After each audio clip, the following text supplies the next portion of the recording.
まだ5月ですよ。5月やのに30度超えてるんです。はい、皆さんこんにちは、デッキンです。今回はね、皆さん、夏の車中泊がいよいよ近づいてきたということで、夏の車中泊今年どうするっていうテーマで、今回動画を撮らせていただきます。これから夏の車中泊の対策をどんどん出していくんですけども、それにあたって皆さんどうしていくかっていうね、今年こういう風な対策をしていくよっていう動画をね、今回撮っていこうと思いますので、今年の夏、私と一緒にぜひ車中泊乗り切っていきましょう。今回の動画気になった方はね、ぜひ最後までご覧ください。このチャンネルでは車中泊や車中泊をするための DIY、また便利グッズの紹介なんかを行ってますんで、興味のある方ね、ぜひチャンネル登録よろしくお願いいたします。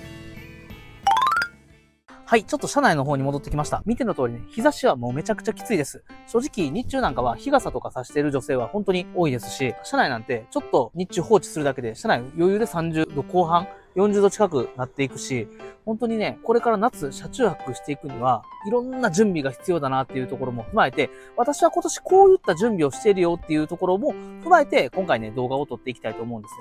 本当に夏の車中泊におけるアイテムっていうのは、まず必須アイテムとしては換気扇。換気扇も多分大活躍するんですけども、それとは別で、本当に空気を循環させる扇風機。私は今までここに挟むクリップファンをね、使ってたんですけど、それはちょっと去年壊れちゃったんで、今年新しい扇風機をちょっと導入しようと思ってるんで、それまたね、後日動画で出していきたいと思います。そしてなんといってもクーラーですよ。正直私の感想からすると、間違いなくクーラーはいります。ガチで車中泊したい人は、スポットクーラーなしで夏の車中泊を乗り切るのは、もうほぼ無理だと思ってください。キャンピングカーメーカーさんとかも絶対にクーラーつけてるじゃないですか。もうこれはね、絶対夏はクーラーがないと無理なんだっていうところがね、一つポイントになってくるので、実際どういったクーラーを使っていくのか、今年は新しいクーラーを導入するのか、サムネイルにちょっとネタバレはあったんですけども、私はクレクール3っていうね、スポットクーラー、今中古でも普通2万円とか2万5千円ぐらいで売ってるクーラーを使いながらやってたんですけども、そこそこ冷えるんですが、やはり夜しか難しいっていうところと、夜でも長男と二人でこの車内で寝た時って、もう温度的に言ったらフルでこうクレクールを回してるんですが、車内の温度29度で長男が暑いって起きちゃうぐらい結構厳しかったものがあります。一人だったらいけてるんですけども、ちょっとね、二人で車中泊する時とか結構厳しかったっていうのがあって導入しようと思ってるんですけども、いかんせんね、新しく車中泊用のクーラーを買いたいなと思いながらも考えてたんですが、やはり車中泊用のクーラー高いんですね。いろんな車中泊系 YouTuber さんが最近出されてる Wave 3。これも普通に10万円以上しますし、バッテリーキットと一緒に買ったら、間違いなく14、5万するようなものになってますし、その前の Wave 2、ドレンが運転してたらもう漏れちゃうっていうちょっとトラブルもあったんですけども、それでもいかんせん人気で、まだ全然10万ぐらいで取引されてるっていうものでもありますし、室内機、室外機が分かれているラクール。これも15万ぐらいします。しかも、なかなか品薄で手に入らないという状況がある中で、果たして車中泊にそんな高いクーラーを買ってやる人がどれくらいいるのかっていう風に考えたところ、行き着いたのがスポットクーラー、クレクール3なんですよね。メーカーさんから案件が来たら、私も紹介するかもしれないんですけど、私的にはね、コスパがあまりにも見合ってないんじゃないかなという風に思ったので、今回ちょっと導入したものがありますんで、それも紹介していきます。そういったところもあって、夏どのように過ごしていくかっていうのを語りながら、実際ね、今回はスポットクーラーの使い方に焦点を当てながらやっていきたいと思います。次週以降の動画では、実際こういった商品こういう風に使いますよっていう動画もね、撮っていこうと思いますのでね、ぜひ楽しみにしておいてください。前置きはここまでとして、早速クーラーの話に行きたいと思います。はい、今年もね、倉庫から引っ張り出してきましたよ。クレクール3。夏の相方クレクール3ですね。これもうね、友人から譲り受けて、もう4年ぐらい稼働してるんですけど、まだまだ現役で稼働してくれてます。ただ、いかんせんですね。もちろんアルファードを冷やすには十分な冷房能力はあるんですけども、言ったようにですね、すでにフルマックスのパワーで稼働しつつやってないとなかなか厳しいっていうところがありまして、あと4年間ずっとこいつを使い続けてきたっていうところで、せっかくね、ずっとね、車中泊の YouTube をね、投稿し続けてるんで、新しいクーラーそろそろ入れてもいいんじゃないかということでね、今回ね、ちょっと導入したんですけど、こちらどんな感じで使っていったのかっていうのをね、お揃いして、新しいクーラーね、見ていこうと思います。はい。構造はね、至って単純なんです。スイッチを入れたら、ここから冷風が出てきて、後ろから温風が出てきます。で、この側面の2箇所から吸気されるんですね。で、何回も私の動画では言ってるんですけども、この2箇所どういう違いがあるかと言ったら、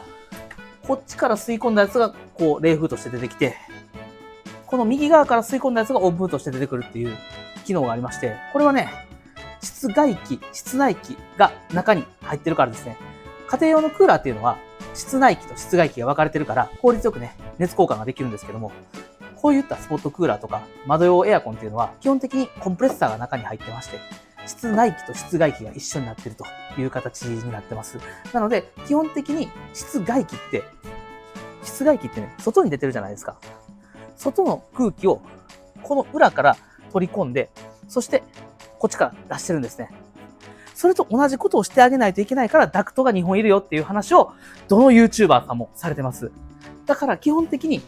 外に排出するものに対しては吸気も排気も外に出してあげないといけない。で、冷やす部屋に関してはこれは室内機っていうことになるので、室内機の部分に関しては中に入れてあげないといけない。室内機と室外機を分けてあげないといけないっていう観点から、このようなダクトを自作して2ダクト製にしないといけないんですね。よく勘違いされてるのが、あったかい空気が出るんだからそこだけ外に出せばいいじゃないかっていう風に思ってらっしゃる方もいるんですけども、それでは熱交換効率が悪く、部屋の中、車内の中がなかなか冷え切れないっていう現象があるんです。だから基本的にこうやって2ダクト製にして DIY をしているっていう方がほとんどだと思います。で、もちろんね、ダクトをね、外に出すためにアルファードの窓の形に切って、ダクトを通す穴を作ってっていう形でね、DIY しないといけないわけですよ。で、このダクトを出す穴にも結構こだわっていかないといけないんです。音符を出して外の空気を吸い込んで、あったかい空気を出すって言うんですけど、あったかい空気が出てくるこの穴と外の空気を吸うこの穴はできるだけ離してあげないといけないっていうところがあって、前作ったダクトはね、近すぎてね、熱暴走を起こしてよくエラーで止まってたんですね。今回はそれがないようにこういった形のダクトに変えたんですけども、そういった工夫もしなければいけないっていうところが意外とスポットクーラーの難点であったりします。で、そんな中、エコフローさんが出したウェーブ3は、このダクト DIY がないように布をね、被せて、そこからダクト穴があって、ダクト穴に出せばいいですよっていうね、画期的なアイテムを出したんですが、いかんせんね、買えない人も結構いるんじゃないかということで、私はできるだけクレクール3を言及してやってたんですけども、やはり冷房効率はね、悪いです。新しく出てきた車中泊用エアコンに比べるとどうしても冷房能力が劣ってしまうので、それでも安い方がいいよっていう方は、クレクールの方をお勧めさせていただくんですが、私はね、今回先ほども言ったんですけども、クレクールじゃなくて違うクーラーを導入したいと。そしてその導入するクーラーもですね、できるだけ現実的な値段で買ったクーラーでやっていこうと思いますので、それをね、もう一回今から車内の方に戻って説明していきたいと思います。このクレクールはですね、今年使わないのかというと別にそんなことはないです。NBOX でちょっとクーラーを入れて車中泊するときっていうのは、NBOX は新しいクーラーはちょっと比較的に入れにくいっていうところもあるんで、このクレクール頑張ってもらおうかなと思ってて、実際 NBOX で夏車中泊に行ってみた動画も撮ってみようと思うんで、ぜひね、そちらも楽しみにしていてください。ああいったボックスタイプの軽音を使って車中泊をしている人のちょっとでも希望になればなと思って、車内変化とかも含めてね、解説していけたらと思ってますんでね、ぜひ楽しみにしていてください。それじゃあ、ちょっと車内の方に戻って、新しいクーラー見ていきましょう。はい、ということで、車内の方に戻ってきました。はい、もう見えてますね。私、今年は窓用エアコンを導入しようと思います。窓用エアコンなんて車中泊で使えるのか。これね、窓用エアコンつけてね、検証してる人やっぱりいるんですね。ランタイムさんもつけてらっしゃいましたし、ミルトンさんもね、これをつけてるんで、私も今回ね、それを真似してというわけではないんですが、私もアルファードにこれをつけて車中泊したらどれぐらい快適になるのか非常に興味があったので、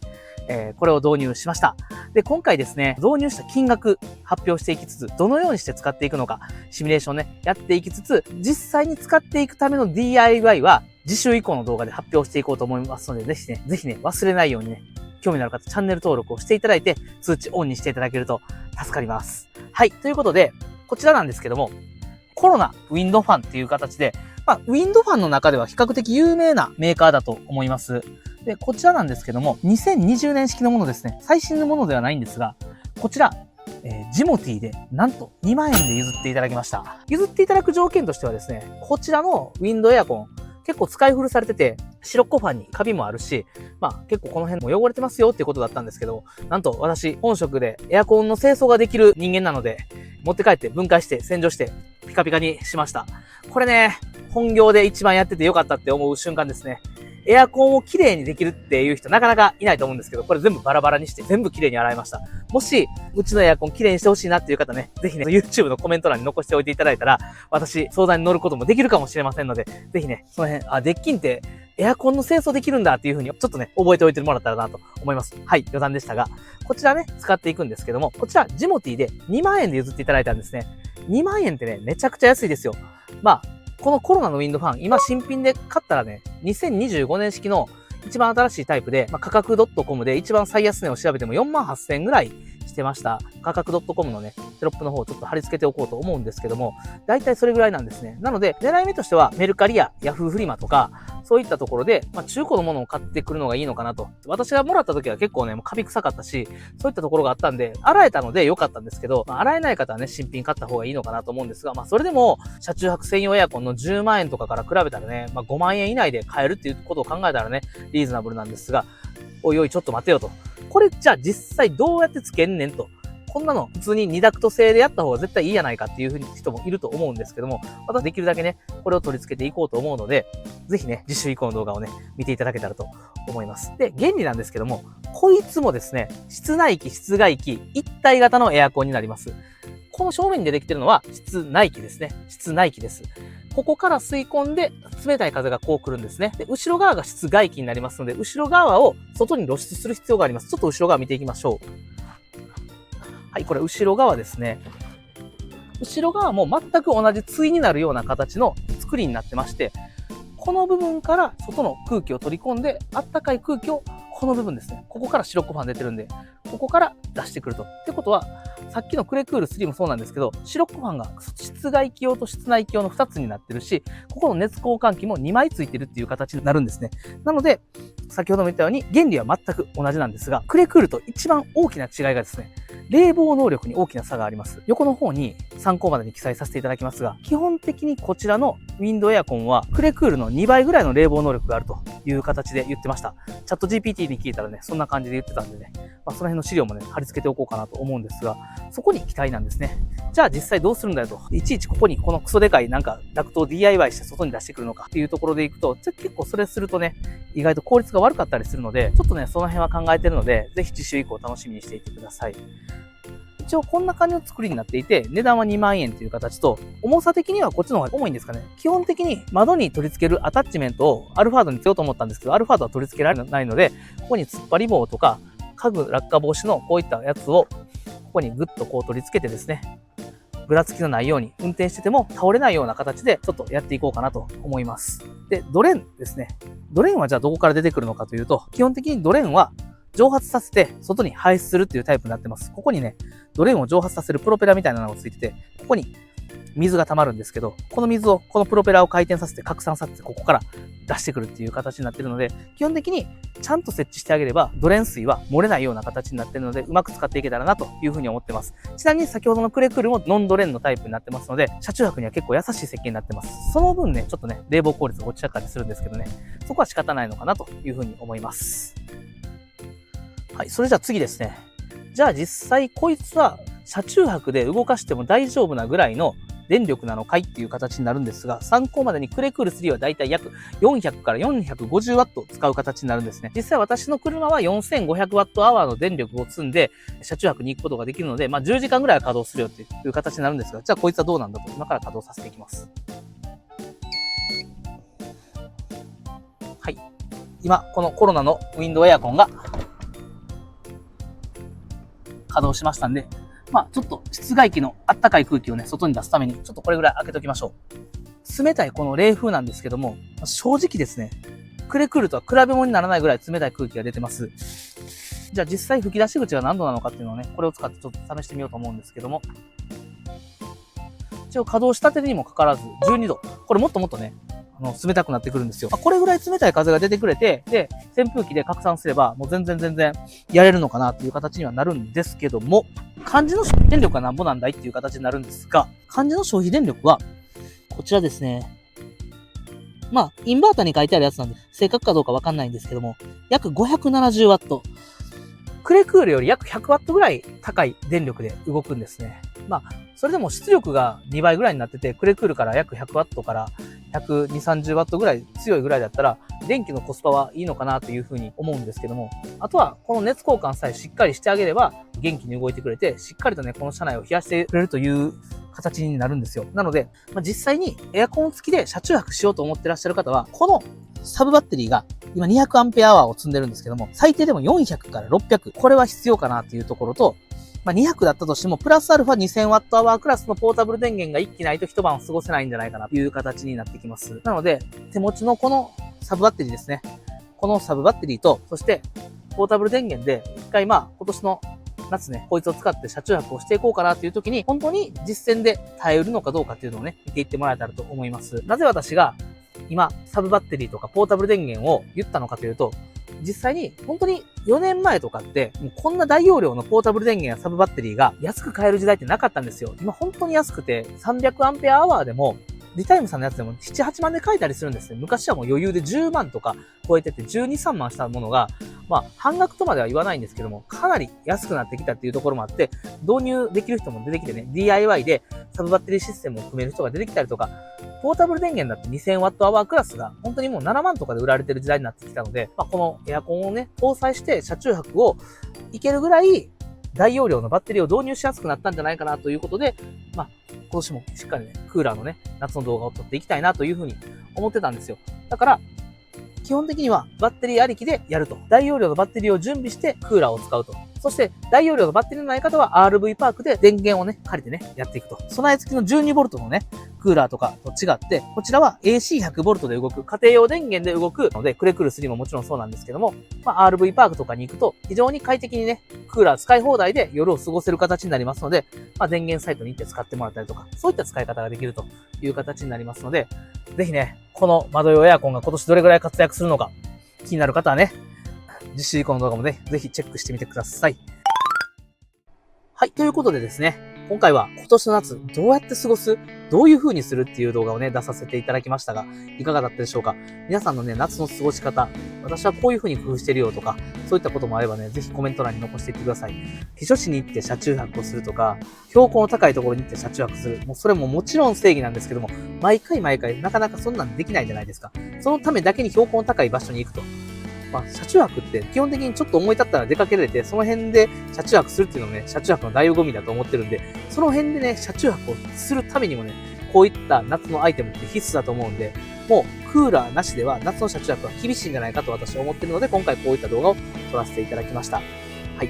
ということで、今回はね、私が新しく買ったエアコンなんかを紹介しました。で、次週以降も夏の車中泊の対策っていう動画をね、特集で組みながら車中泊も踏まえて動画にしていきたいと思いますので、ぜひね、チェックしてみてください。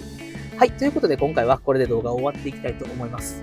この窓用エアコン、もうすでに出してらっしゃる YouTuber の方もいる中で、あえて今回アルファードに使ってみようと思ったんで、今年ね、使ってみようと思うので、私非常に楽しみにしております。今回の動画参考になったなと思った方は、ぜひグッド評価の方よろしくお願いいたします。それでは次回の日曜日またお会いできたらと思います。ご視聴どうもありがとうございました。